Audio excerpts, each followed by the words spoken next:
can't tell you how many times I've used that illustration since I heard it in sermons around the United States. But it's been a great illustration, and I came across it last week in the video and thought, man, I really like that video. So I wanted you to see that. We are in the second week of three little words that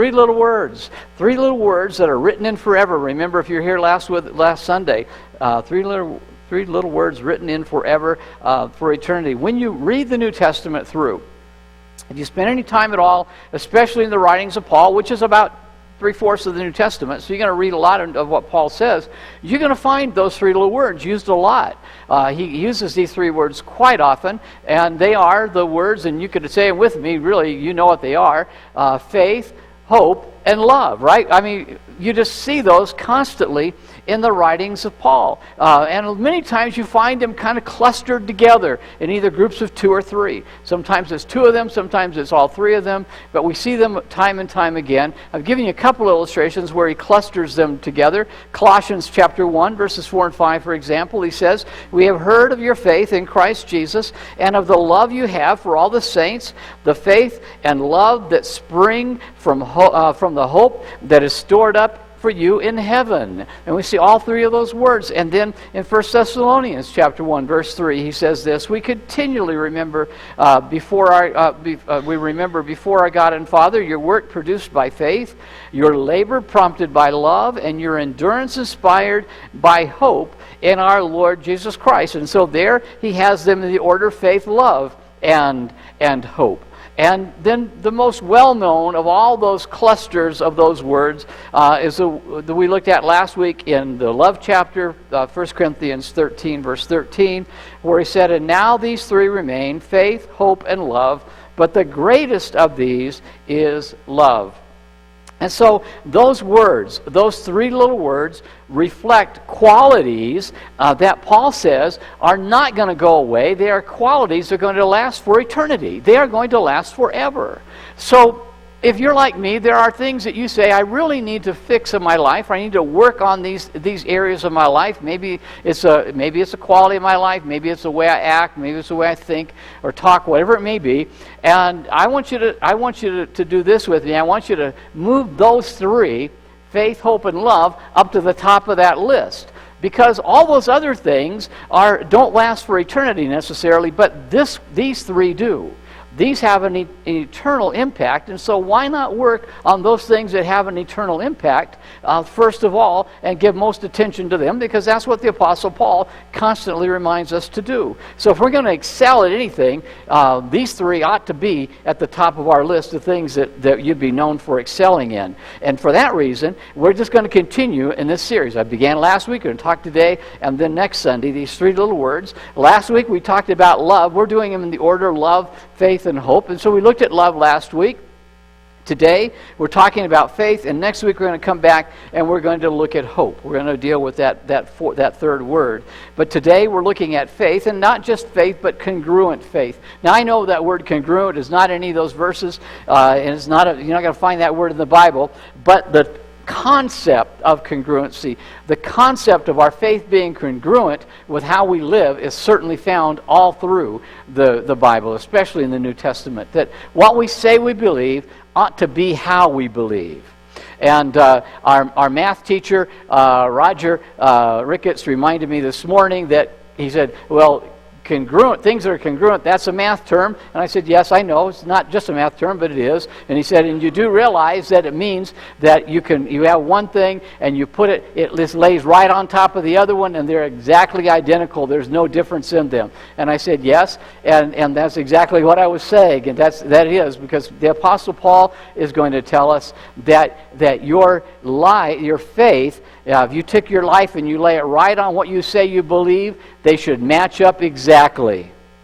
Not anything different. There should be no changes in them whatsoever. For most of us, we'd have to say, well, maybe my faith's not quite so congruent with my life, because I tend to say I believe some things, but I don't always act that way. And so Paul's saying, this is going to last for eternity, so let's get it right. Let's get our faith right. Now, as we start, I'm going to say something that might fool you a little bit or make you scratch your head, and that is that sometimes we just pray wrong. I know a lot of believers who ask for a certain thing, and it seems very spiritual, and I've been guilty of it in the past as well, and maybe you are too. And that is to do what? Is to pray very fervently, but to pray, God, please give me more faith. You ever do that? I mean, it sounds like a good thing, right? Faith is spiritual. Faith is, we want to have faith, so why not just give me more of it? Now, why would I do that? I would do that because normally what I'm asking for is, I'm saying to God, God, give me more faith, because when you give me more faith, then I will be able to exercise that more faith, and I will see you do miraculous things. And I want to see you do miraculous things. I want to see you do miraculous things in my life, in my church life, in my family's life. Don't you want to see that? I do. And so we think the answer is, God, if you'll give me more faith, then that's going to happen, that I will see some things happen in my life because of that. Now, the disciples asked Jesus the exact same thing one day. That very same thing that we pray about. And you'd be surprised at Jesus' answer. But in the book of Romans, chapter 12, verse 3, Paul already reminds us that the faith we might be asking for, saying, God, give me more of it, we don't have to do. Why? Because God has already given to us faith. He says in Romans chapter 12, verse 3, in accordance with the measure of faith God has given you.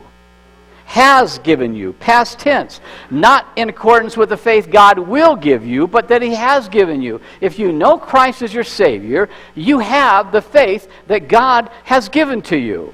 And it's not insufficient. It is more than sufficient for everything that God is going to bring into your life, for every need that you're going to have. So He says, you have the faith. So the issue is not, God, give me more of it, and yet even the disciples asked for more one day. And so we see that in Luke chapter 17, verse 5. It says, the apostles said to the Lord, increase our faith. And Jesus said, hey, that's a great idea. I never thought about that.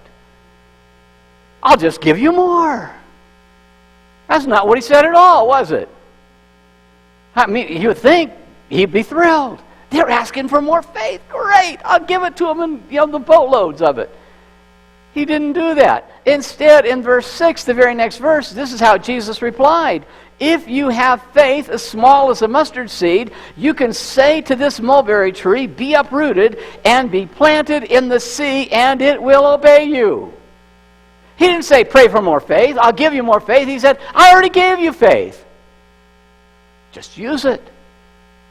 It can be tiny. He said, it doesn't have to be even a whole lot. He said, it could be as big as a mustard seed, but I've given it to you, and it will do what is necessary. So it is not that you need to increase your faith. It is that you need to learn how to use your faith that you already have, to be able to put it into practice. So you don't need to grow your faith as in, God, please give me more faith. Instead, you need to grow in your faith. The faith that you already have, as in learning how to take the faith that you already have been given and put it into practice. That's what we're dealing with today. That's what Jesus is dealing with here in Luke chapter 17, verses 5 and 6. When He responds to that request for more faith, Jesus says, that's not what you need. He said, you need to grow in the faith that I've already given you. You need to put it into practice. This is how you can put it into practice. So that's where we're at today. So we're going to look at a couple of statements that Jesus made about faith, and we're going to talk about 3 ways that you can get your faith moving in the right direction and how you can put it into practice. How you just need to take that measure of faith that you already been given and say, now God, how do I make my life line up with that measure of faith? Those things that I believe, those things that you have given to me, that I say, this is who I am, this is what I believe. How do I really make that happen? And so today, 3 right choices that you must take to grow in your faith.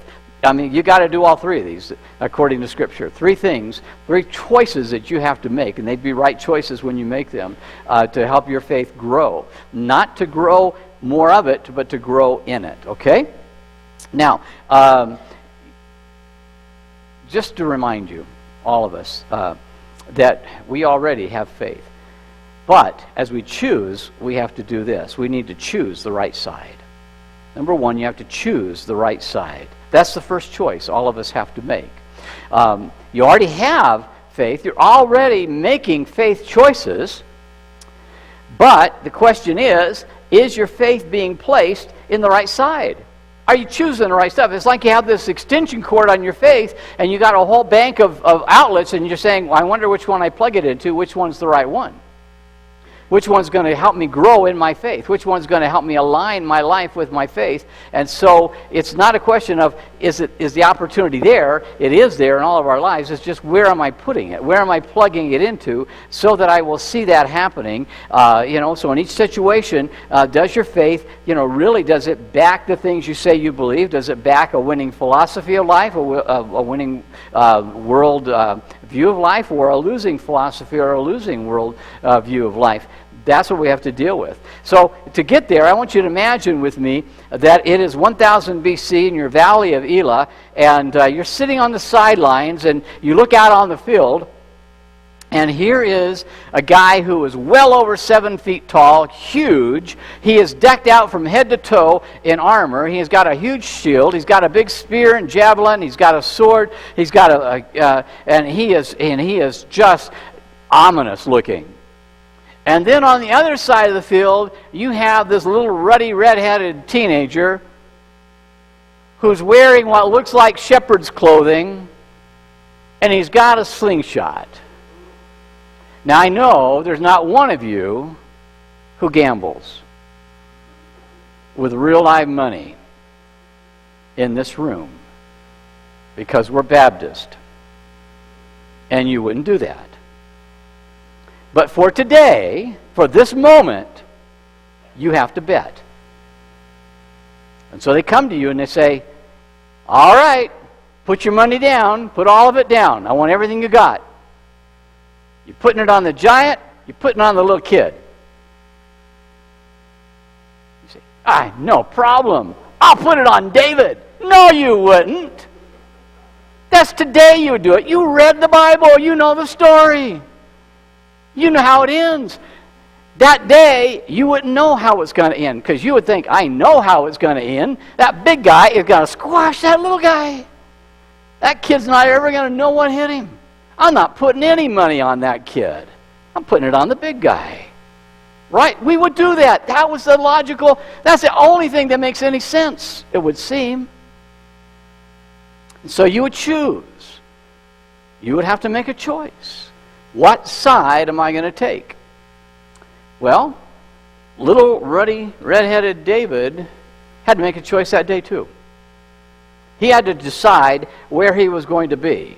And David didn't hesitate in the least. He chose the Lord's side. And the interesting thing is, in this case, there were 3 sides to choose. There was a choice of the Philistines. I mean, if you're David and you got nothing to fight with except a slingshot, you might say, you know what? I'm hanging out with a Philistine guy. I'm not gonna do anything to make him mad at me. I'm gonna go over there and be his friend. Because there's no way he's gonna lose. He could have chosen the side of his brothers who were in the Israelites' army, but they were hiding in a hole, peeping out over the top, saying, oh, please don't let him find us over here. That big guy's gonna hurt us. And then there was the Lord's side. David said, I choose the Lord's side. It says in 1 Samuel chapter 17, verse 32, David said to Saul, who was the king of Israel, let no one lose heart on account of this Philistine. Your servant will go and fight him. That was a choice, wasn't it? And it was not an unclear choice. He said, I know exactly whose side I'm on. I'm on the Lord's side here. But it means I've got to line up my life with that. So whenever you make an investment, Oh, let's say you need to buy some stocks today. Well, you got to wait till Tuesday when the market's open again, but you're going to buy some stocks.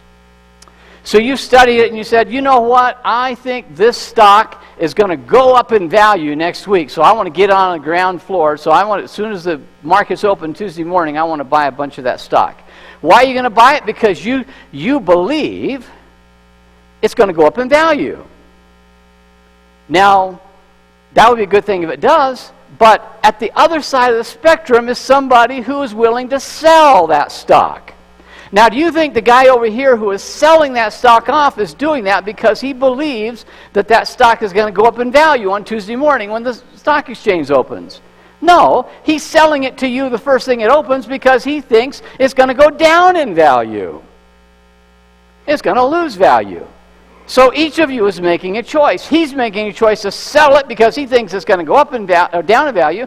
You're making a choice to buy it because you think it's going to go up in value. Who's right?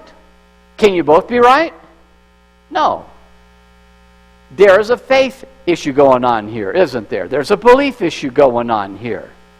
But you can't both be right. And so when we're talking about, and I know now you're going to be thinking about stocks and bonds. That's not what I want you to do. But the same kind of thing happens. There's a David and Goliath choice in all of our lives that goes on all the time. They just come at us. They are those stocks and bonds issues that come at us all the time, where you have to make a choice, and when you make a choice, you get to only choose one side or the other. You can't be in the middle. You can't make one choice and expect it to happen a different way. You invest in that, and that's it. And the outcome is going to determine a lot that's going to go on in your life, isn't it? And how your life is going to go. And we face those David and Goliath choices all the time. They keep coming at us over and over and over again. And we say, you know, I got to make this choice, so I believe this is the right choice to make, and I'm willing to stake my future on it. And a lot of times we do that without even thinking about it, or giving very little thought to it. And we're told we need to give some thought to it because these have eternal consequences many times. Because faith lasts forever. It is a forever choice. And so we have to be careful about those faith choices that we make because they're going to just keep coming and coming and coming again, but they're always going to be there. And so, again, I'm not talking about stocks and bonds. I'm talking about how you deal with the circumstances of your life. In other words, when you're faced with that, do I believe this problem is all-powerful, or do I believe that God is all-powerful? Which one do I choose? Because those problems come into our lives where we think, wow, God, I can't do this by myself. This is bigger than me. This is a Goliath, and I'm a David. How do I deal with this? What if I choose wrong? What if I make that wrong faith choice?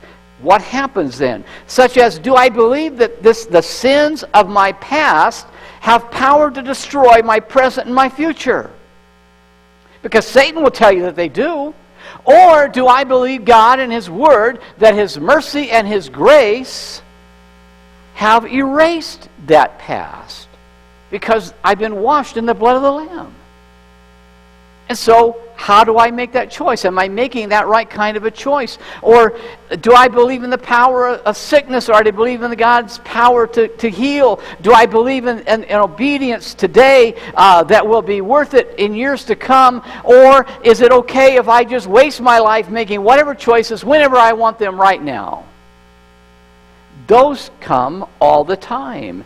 All day, every day, you make countless choices that are based on faith, and these choices reveal what you really believe. What is it that you really believe?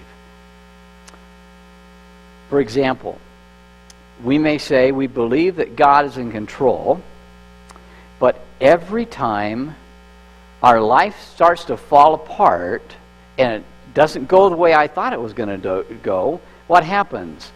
I fall to pieces. And I find myself just quivering in bed saying, I can't face today. I can't do it. Well, which one's right? I believe God's in control, or He's not in control. It can't be both. It's one or the other. And so my actions, what I do, are not congruent with what I say I believe. They're not laying on top of one another with no differences.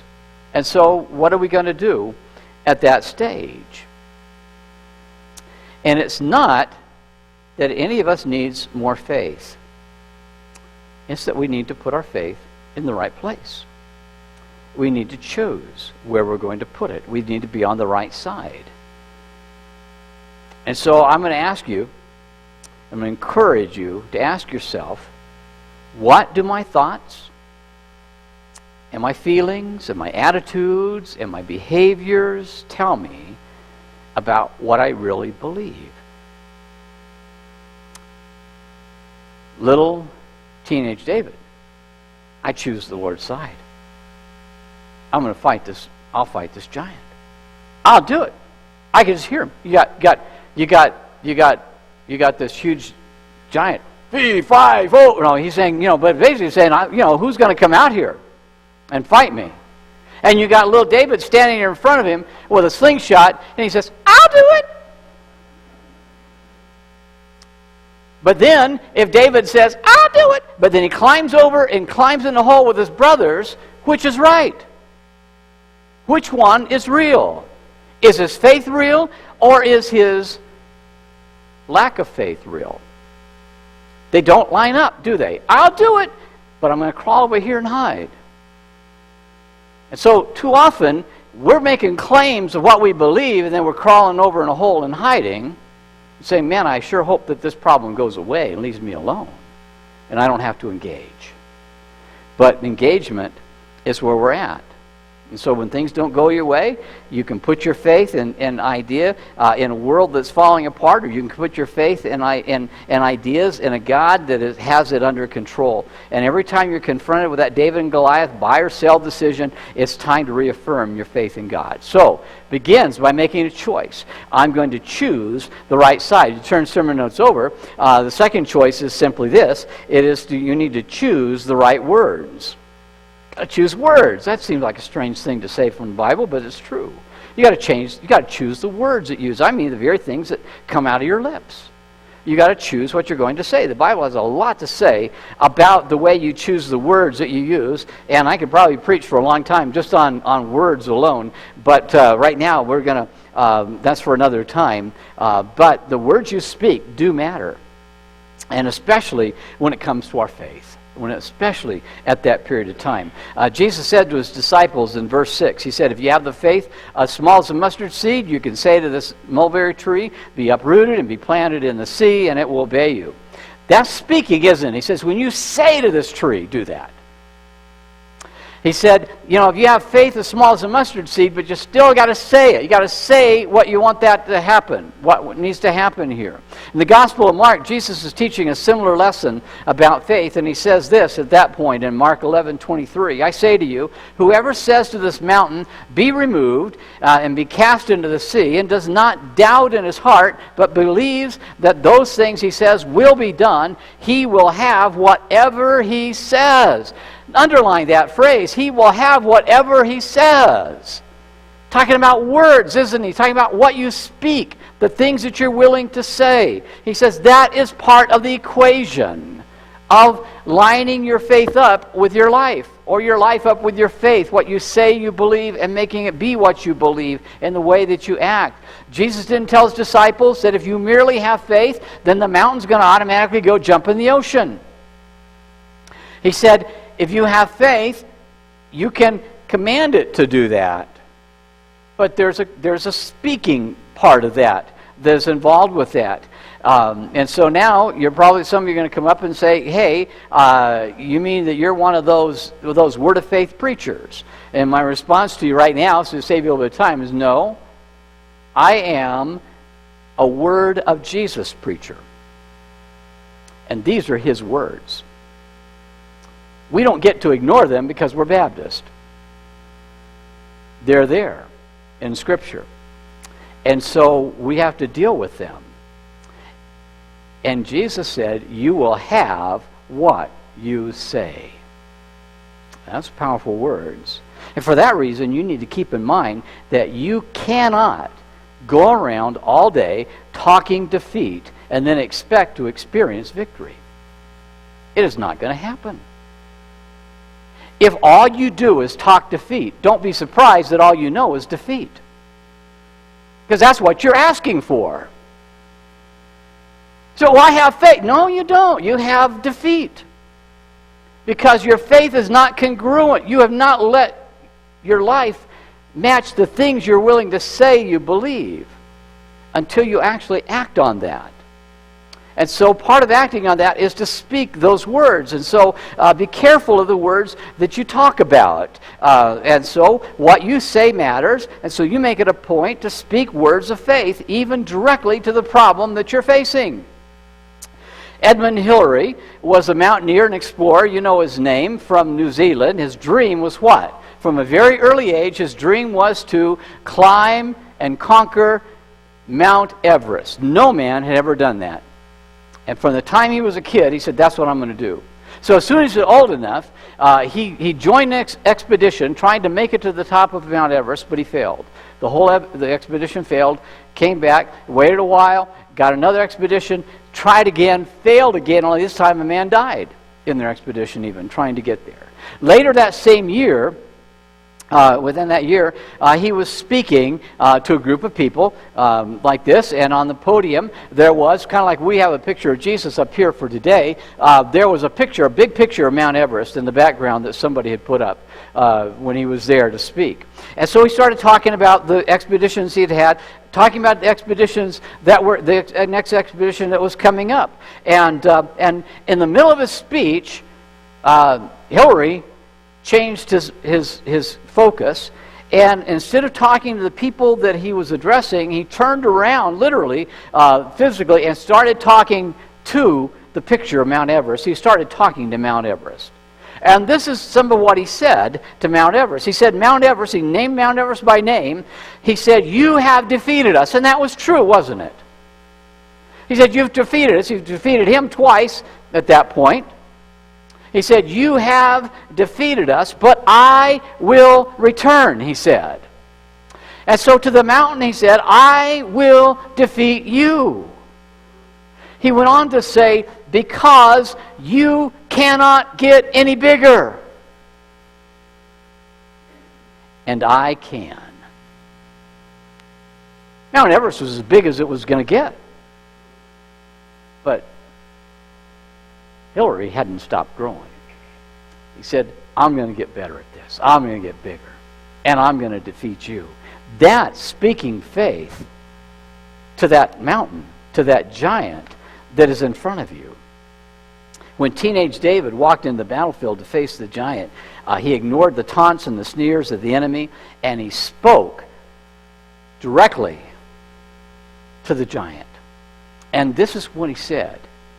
He said, right to Goliath, you come against me with sword and spear and javelin, but I come against you in the name of the Lord Almighty, the God of the armies of Israel, whom you have defiled.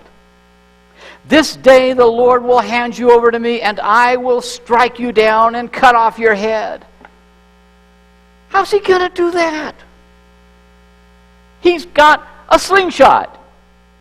That's it. But I'm going to cut your head off, Goliath. And not only that, he says, today I will give the carcasses of the Philistine army to the birds of the air and the beasts of the earth, and the whole world will know that there is a God in Israel. Goes on to say in verse 47, all those gathered here will know that it is not by sword or spear that the Lord saves, for the battle is the Lord's, and he will give all of you into our hands. What did David go out there and do? He said, I have chosen God's side, but now I'm going to speak my faith. And my faith says, you're going down, Goliath. God's going to defeat you. And I'm not hiding in a hole somewhere off to the sideline. I'm going to stand right here, and I'm going to participate in it. Why? Because Goliath, you're about as big as you can get, but I'm going to get bigger. I can still get bigger. And he does that day, doesn't he? So let me ask a question. How do you speak to your giant. Because they're in all of our lives. Every one of us has got a giant out there somewhere who's defying God, who is dragging us down and discouraging us and making us want to hide in a hole. How do you speak to your giant? Do you speak words of faith? Do you say, this is what I believe. This is who I believe God is, giant. And I know that you can't get any bigger, but God is bigger than you are, and He's going to make me bigger in my faith. I don't have to have more faith. I just have to grow in my faith. I don't know how to use it. And part of using it, giant, is I'm going to tell you what's going to happen. And my trust is in God, and I'm not running away. And I'm going to face this. So how do you speak to your giant? How do you speak to your problems? And after you settle that question of which side you're on, do you believe God is God, or do you believe that Goliath is God? It really comes down to that. Do you just turn over the power to the enemy and say, yeah, I'm sorry, you're bigger than me? Or do you face the enemy in God's power and say, God is God and He's in control no matter what? And I may fail once or twice or 3, 4 times, but I can still get bigger, and I can still get bigger in my faith. And one of these days, you're going down. One of these days, giant, you're going down. Because my faith is eternal. My faith is not temporary. It goes on for eternity. And I'm going to win because of that.